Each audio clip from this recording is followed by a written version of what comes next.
శ్రీమద్భగవద్గీతలోని 5వ అధ్యాయం కర్మ సన్యాసయోగము. ఇందులో మొత్తం 29 శ్లోకాలు ఉన్నాయి. ఈ అధ్యాయంలో అర్జునుడికి ఉన్న ఒక పెద్ద సందేహాన్ని కృష్ణుడు నివృత్తి చేస్తాడు. పనులను వదిలిపెట్టడం సన్యాసం గొప్పదా, లేక పనులు చేస్తూ ఫలితాన్ని వదిలేయడం కర్మయోగం గొప్పదా? ఈ అధ్యాయంలోని ప్రధాన అంశాలు ఇక్కడ ఉన్నాయి. 1. సన్యాసం వర్సెస్ కర్మయోగం. శ్లోకాలు 1 నుండి 6. అర్జునుడు అడుగుతాడు, కృష్ణా, ఒకసారి కర్మలను వదిలేయమంటావు, ఇంకోసారి కర్మయోగం చేయమంటావు. రెండింటిలో ఏది ఖచ్చితంగా మంచిదో చెప్పు. కృష్ణుడు ఇలా సమాధానమిస్తాడు. సన్యాసం, కర్మయోగం రెండూ మోక్షాన్నిచ్చేవే.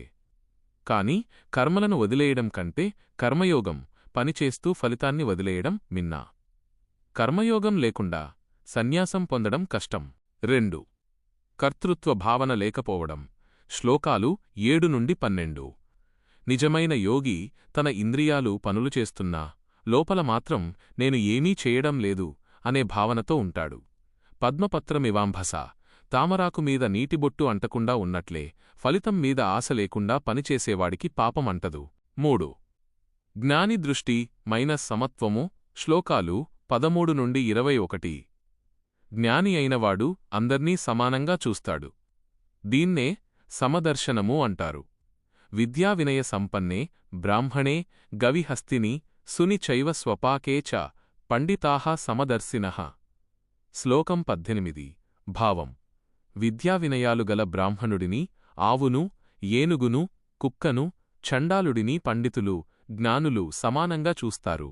వారందరిలోనూ ఉన్న పరమాత్మ ఒక్కటే అని గుర్తిస్తారు. 4.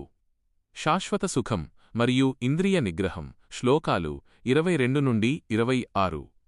ఇంద్రియాల వల్ల కలిగే భోగాలు తాత్కాలికమైనవి మరియు దుఃఖానికి కారణమవుతాయి. బుద్ధిమంతుడు వాటిలో మునిగిపోడు.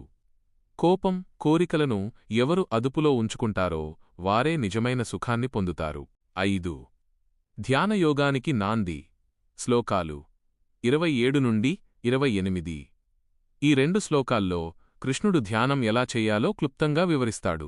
దీని గురించే 6వ అధ్యాయంలో వివరంగా ఉంటుంది. చూపును భ్రూమధ్యం కనుబొమ్మల మధ్య నిలిపి ప్రాణాపాన వాయువులను సమం చేసి మనస్సును జయించాలని చెబుతాడు. ముగింపు 29వ శ్లోకం శాంతిమంత్రం. భోక్తారం యజ్ఞతపసాం సర్వలోకమహేశ్వరం సుహృదం సర్వభూతానాం జ్ఞాత్వా మాం శాంతిమృచ్చతి. భావం: నేనే అన్ని యజ్ఞాలకు, తపస్సులకు భోక్తను, ఫలితాన్ని ఇచ్చేవాడిని, సర్వలోకాలకు ప్రభువును, సమస్త ప్రాణులకు ప్రియమిత్రుడనని తెలుసుకున్నవాడు పరమశాంతిని పొందుతాడు.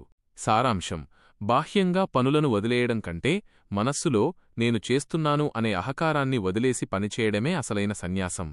తదుపరి అధ్యాయం ఆత్మసంయమ యోగము. 47 శ్లోకాలు గురించి తెలుసుకుందామా? ఇందులో ధ్యానం గురించి లోతైన వివరణ ఉంటుంది.